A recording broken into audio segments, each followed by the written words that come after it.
reencarnação é um dos pilares do Espiritismo. Nascemos e renascemos para novas vidas, novas escolhas, novas oportunidades. Mas quais são os mecanismos que regem esse processo? Para alguns, missão, para outros, expiação. Qual o objetivo de nascer e renascer?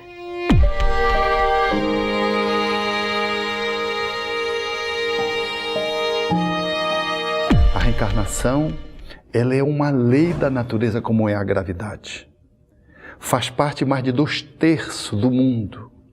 São crentes na reencarnação, nas suas diversas variantes filosóficas. Indianos, esquimós, japoneses, um número imenso de criaturas acredita na reencarnação. O Ocidente ficou muito preso a uma visão do cristianismo sem a reencarnação, muito embora Jesus fosse reencarnacionista e fosse explicitamente reencarnacionista. A reencarnação, ela está presente na Bíblia com um outro nome. Ela não fala em reencarnação, porque essa palavra não existia, foi Kardec que a criou. Mas existiam outras palavras equivalentes, sinônimas de reencarnação. E a ressurreição é uma delas. Gerações na Bíblia também têm sentido de reencarnações. Inclusive Jó, capítulo 8, versículo 9, ele fala de gerações passadas e completa dizendo: nós somos de ontem e nada sabemos. Esse ontem aí é de gerações passadas e não um ontem de 24 horas. E eu colocaria aqui uma de Jesus muito marcante, que está lá no capítulo 11 do Evangelho de Mateus, versículo 10 a 14, quando ele, referindo-se a João Batista, ele diz que dentre os filhos de mulher ninguém é maior do que João, mas que João era mais que um mensageiro, mais que um profeta. E como o profeta Malaquias falava que enviaria o profeta Elias antes do grande e temível dia do Senhor, Jesus confirma dizendo que assim como Isaías falava da vinda do Messias, assim como Malaquias falava que Elias vinha preparar o caminho, Jesus disse: dentro dos filhos de mulher ninguém é mais do que João. E se vocês querem compreender, é ele, o Elias, que devia voltar. Então Jesus fecha a questão de Malaquias e de Isaías, provando diretamente que o corpo de João Batista voltou no espírito que já tinha habitado Elias, o espírito de Elias no passado. Então o corpo de Elias foi um, o corpo de João Batista outro, porém o espírito mesmo, segundo Jesus. Daí está uma prova cabal, vamos dizer assim, irrefutável e incondicional da reencarnação na Bíblia. Mas o cristianismo, ele, em função de motivações políticas e sociais, abriu mão da reencarnação no século IV. O Espiritismo traz de uma forma lógica, precisa. Continuamos a nos desenvolver através das várias encarnações. Os problemas de hoje podem e devem ser resolvidos, mas em geral são muito rápidos e à luz da reencarnação se resolve numa forma muito mais tranquila. Para que haja a evolução do espírito, é necessário que ele venha várias vezes ao plano físico, porque esse processo todo de melhoria do espírito, esse progresso que ele necessita alcançar, é realmente concretizado aqui no corpo físico, no plano terreno. Deus nos faz nascer na Terra porque a Terra é uma escola. E o espírito, mesmo criado simples e ignorante, ele necessita de uma evolução. É um projeto parcial de evolução. Dentro da doutrina espírita, nós acreditamos que não se evolui de uma vez só, mas por etapas. E aí estão as reencarnações sucessivas.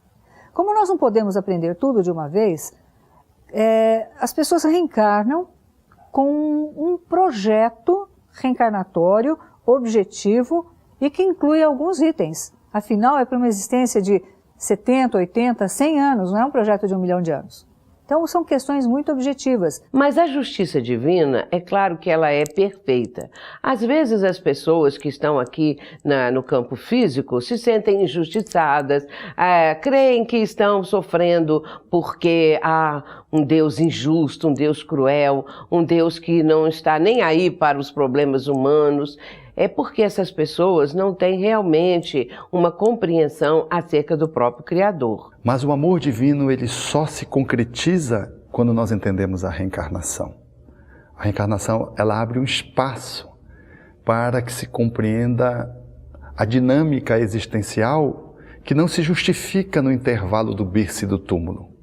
Quando se coloca a reencarnação, nós entendemos o porquê existimos e para que existimos. E somos capazes de avaliar o porquê do nosso amor, o porquê da nossa dor, o porquê da nossa simpatia, das nossas antipatias, o porquê de eventos dramáticos que nos alcançam sem que a gente saiba de onde vem, nem por que aconteceram, bem como todas as disparidades que existem no mundo, que vitimam pessoas que ora nascem numa favela, condenadas a situações de miserabilidade social, e outras que nascem num palácio. Pestalozzi, ele diz que educação é o desenvolvimento harmônico de todas as faculdades do indivíduo. Ora, não se faz isso numa existência só. Então nós estamos numa linha evolutiva em busca de educação. Agora, o que é educação? Educação não é se portar bem à mesa exclusivamente. Não é gritar. Educar é um processo de afloramento e direcionamento de todas as faculdades que a pessoa traz. Então veja, educação é de dentro para fora. É um processo de autoconhecimento onde a pessoa vai se revelando naquilo que é bonito, que é divino, que é precioso. Por quê? Porque nós não temos defeitos? Temos sim, mas os defeitos são as nossas oportunidades de construção. Então o processo de educação, como afloramento de potencialidades divinas, é algo absolutamente maravilhoso e fantástico. Então, a nossa finalidade básica neste mundo nós renascemos para isso, é perdoar e amar. Por que nós dizemos perdoar e amar? Porque trazemos, muitas vezes conosco, ações muito negativas do passado. E, em geral, encontramos no nosso relacionamento criaturas com as quais nós temos muita dificuldade. Então, como é que nós vamos conviver? Se nós não nos valermos das lições de Jesus, nós não vamos conseguir perdoar. E a gente renasce para perdoar, porque o amor é a lei básica do universo. Tudo que está em nossa vida tem uma explicação pela lei de causa e efeito, e a reencarnação explica, como bem propôs Allan Kardec em O Evangelho segundo o Espiritismo, quando analisa as aflições e as causas anteriores e atuais. Quando eu analiso no hoje e que nada justifica aquilo que me acontece, eu remonto ao passado para entender o agora. E encontro no passado as motivações, as causas dos transtornos orgânicos, das dificuldades nas interações emocionais, o porquê das aversões gratuitas, porquê do amor de graça. O amor à primeira vista é um amor de alguém que você já amou muitas vistas pela lei da reencarnação. O porquê das tragédias que muitas vezes nos alcançam sem que a gente tenha feito nada nessa vida para experimentá-las. Eu acredito que somente o preconceito científico até hoje tem impedido a aceitação da reencarnação na universidade. Mas eu acho que isso não vai continuar por muito tempo, porque o Dr. Ian Stevenson, por exemplo, deixou um livro, Reincarnation and Biology, e que tem 2.300 e tantas páginas, com várias das pesquisas que ele fez e a argumentação dele, que são sólidas argumentações, né, a respeito da pesquisa que ele fez. Então, nós podemos, é claro, trazer as argumentações, por exemplo, da questão dos gênios, né, a questão da diversidade dos gêmeos também, que é muito grande, e outras mais, mas ao lado disso, nós podemos então sugerir essas leituras para que a gente tenha um diálogo aberto, né, com as pessoas e possa assim elucidar mais essa questão. Em O Livro dos Espíritos, indagando dos espíritos quando o espírito se vincula ao corpo, em O Livro dos Espíritos, na questão 344, os espíritos foram categóricos no momento da fecundação, da concepção. Quando o espermatozoide penetra o óvulo, aí já se estabeleceu uma seleção dentre os 200, 300, 400 milhões de espermatozoides. Magneticamente é selecionado aquele que tem a carga genética, que vai permitir ao espírito modelar o corpo de que ele precisa. E o espírito vai aos poucos se integrando àquela estrutura corpórea que vai sendo modelada a partir do seu corpo espiritual, utilizando as leis da genética e vai modelando, valendo-se da hereditariedade e fazendo modelações às vezes que não tem a ver com os pais, que são as alterações congênitas de que ele precisa em função das suas necessidades reencarnatórias, e modela um corpo. No próximo bloco, os espíritos se atraem mutuamente e definem como desejam reencarnar? Como explicar afinidades, vocações e perturbações?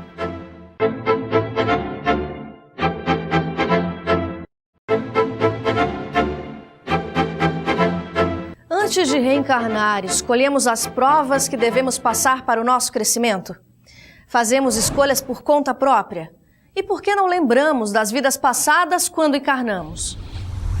Muitas pessoas alegam que não acreditam na reencarnação devido à questão do esquecimento do passado. Como se eu tive outras vidas, não vou me lembrar dessas vidas. É o que as pessoas alegam, argumentam dessa maneira. Mas vamos pensar um pouquinho. Se nós, na vida atual, cometemos às vezes, na juventude, ou mesmo na fase adulta, alguma ação, alguma conduta que depois consideramos prejudicial, nos arrependemos daquela conduta, as pessoas às vezes dizem, eu jamais quero me lembrar daquilo que eu fiz, de uma situação que eu cometi e prejudiquei uma pessoa, ou me prejudiquei.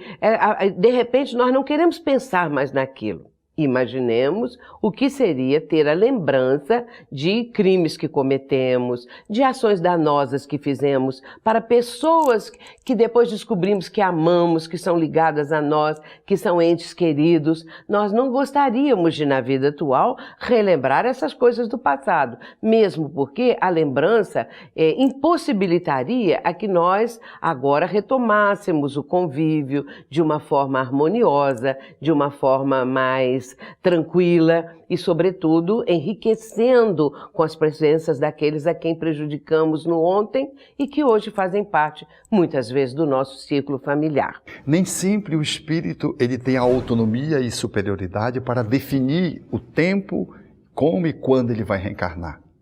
Às vezes limitado, ele é tutelado por aqueles que, entendo superioridade e uma perspectiva de olhar mais abrangente, e que considerando as condições espirituais dele, os seus débitos e as suas necessidades, os ajudam nesse novo formato, nessa nova investida, nesse planejamento, planejando assim, junto com ele ou por ele, aquilo que vai ser a reencarnação.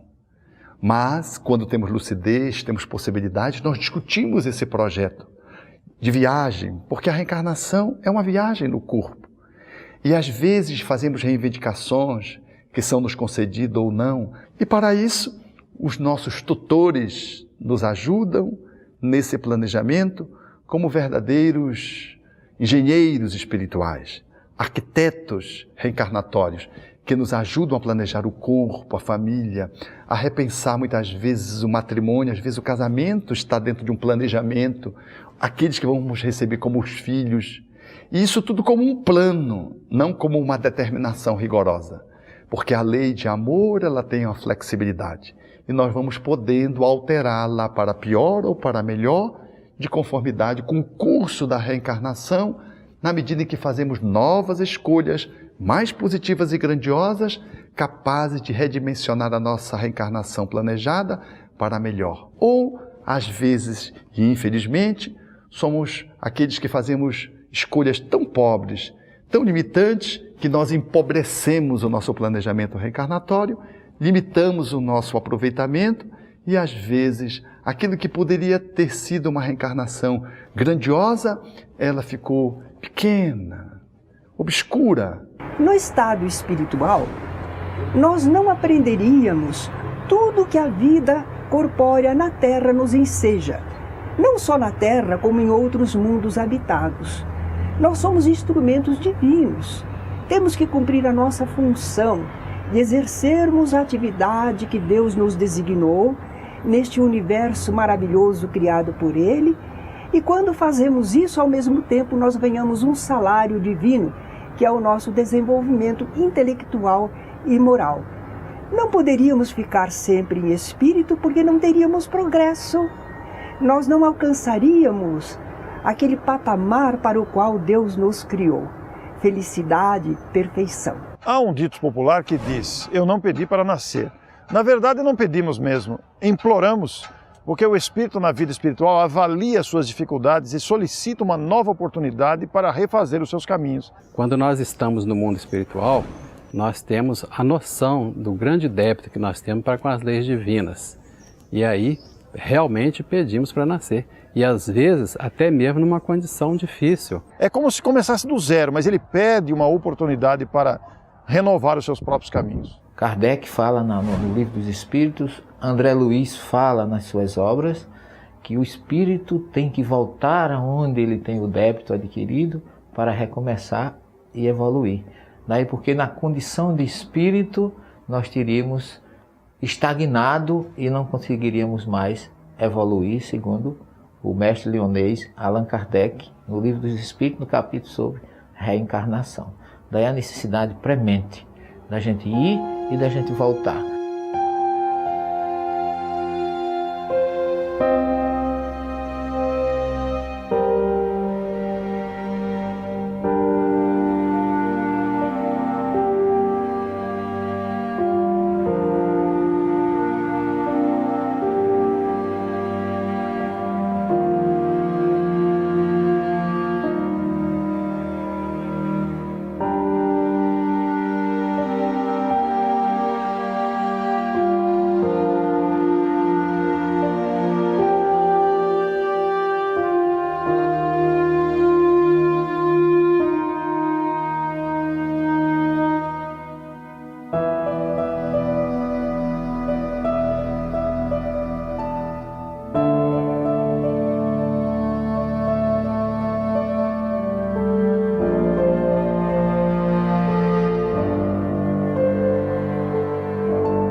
Mas como funciona essa dinâmica?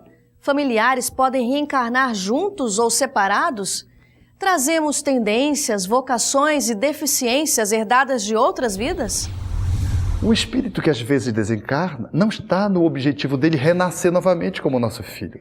E os pais ficam naquela ânsia de receber o espírito de volta e criam um tormento e um conflito, quebrando a espontaneidade que poderia sugerir este caminho se fosse o caso. É melhor considerar que a lei da reencarnação, ela tem uma elasticidade.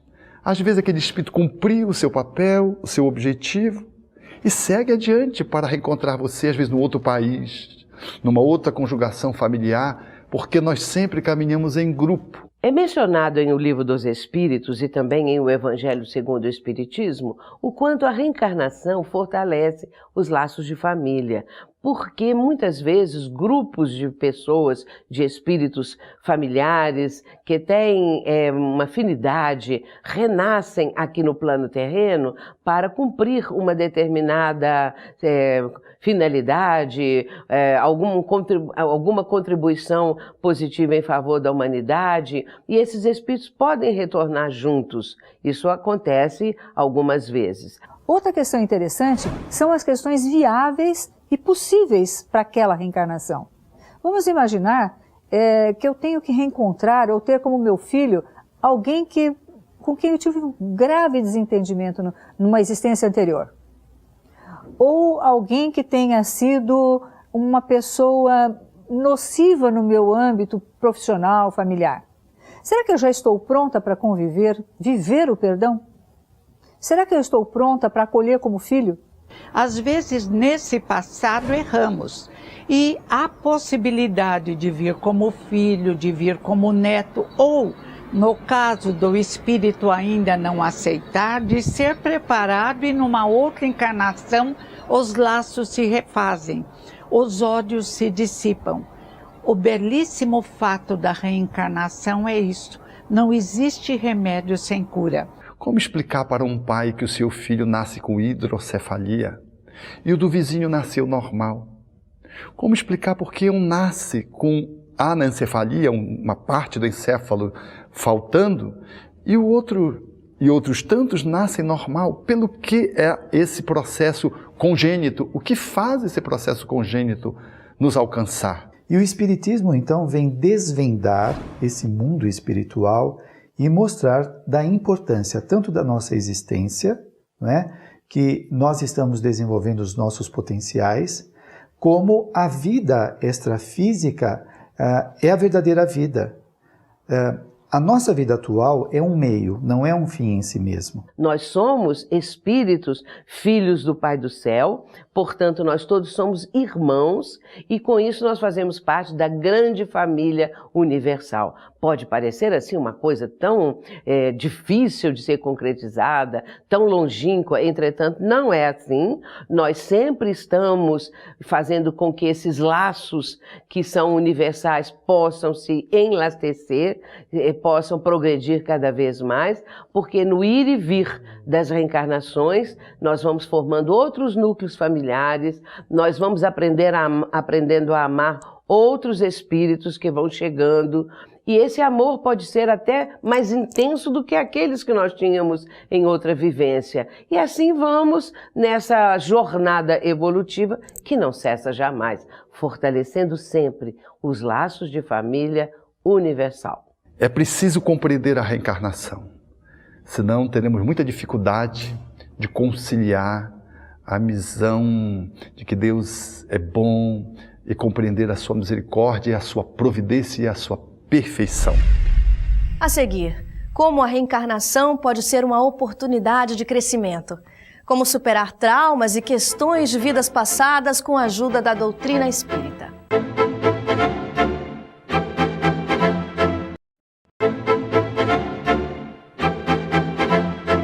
A reencarnação pode ser uma oportunidade de crescimento, mas precisamos superar traumas e resolver pendências. E enxergar a morte não como um fim, mas como mais uma etapa em nosso processo de evolução.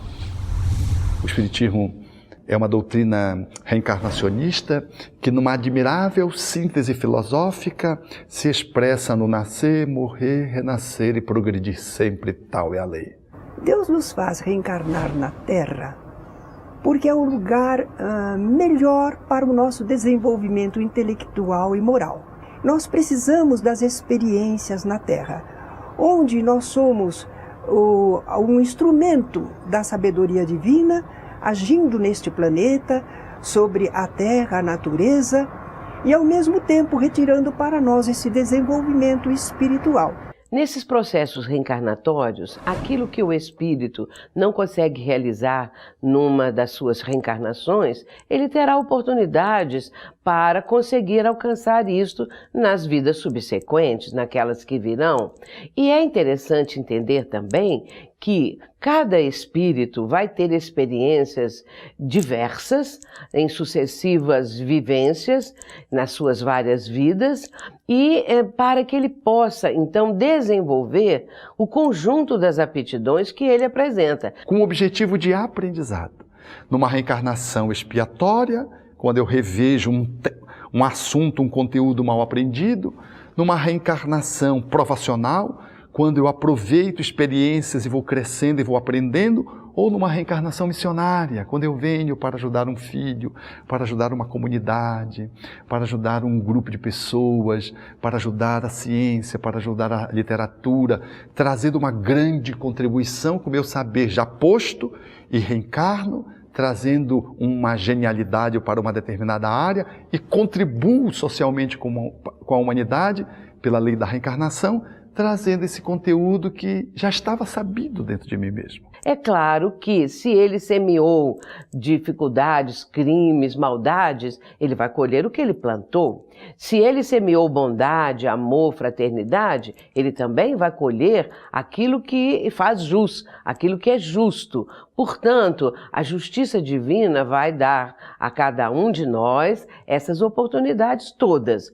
E vamos aos poucos amealhando conhecimentos nas várias áreas do conhecimento humano. E isso é para todos, não apenas para alguns, privilegiados ou não. É a lei do aprendizado. Então, nós passamos por algumas experiências aqui na Terra, que são as provas e expiações, que têm a finalidade de o indivíduo resgatar e de melhorar a sua personalidade.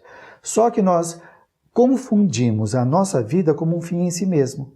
Parece que a vida se encerra no sofrimento, nas perdas, na finitude, na pobreza, na beleza, na feiura, tudo isso. Não, isto são provas. São meios que vão levar o espírito a desenvolver os seus potenciais latentes. Então, a proximidade da morte física, ela traz uma excelente oportunidade de espiritualização do ser.